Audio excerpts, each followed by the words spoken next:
این کلاهو با کاموای اکریل تاپ بافتم. امروز میخوام آموزشش رو بدون اینکه حین بافت بذارم، میخوام از روی بافتش براتون توضیح بدم. خب اول از همه یک گره جادویی میزنیم و 3 زنجیره میزنیم و میایم بالا و داخل گره جادویی 11 تا پایه بلند میبافیم که با این 3 تا زنجیره میشه 12 تا پایه. بس میزنیم. رج دوم ما بین هر پایه بلند 2 تا پایه بلند میبافیم. ببینید اینجا مشخصه. ما بین هر پایه بلند 2 تا پایه بلند میبافیم که این 12 تا پایه بلند، این رج میشه 24 پایه بلند. رج بعدی 1 در میون 2 تا پایه بلند میزنیم.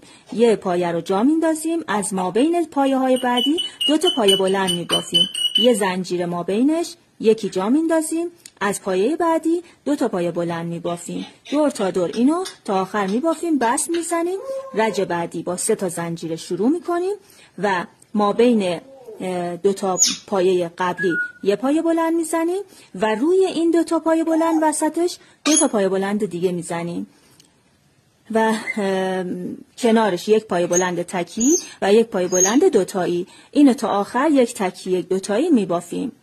رج آخر با 3 تا زنجیره یه پایه بلند از همونجا شروع میکنیم و پایه بعدی بین ما بین 2 تا پایه بلند رج قبل 2 تا پایه بلند میبافیم، 1 زنجیره و روی پایه تکی هم 2 تا پایه بلند میبافیم و دوباره 1 زنجیره و 2 تا پایه بلند. یعنی این رج هم دور تا دور همه 2 تا پایه بلند و 1 زنجیره است.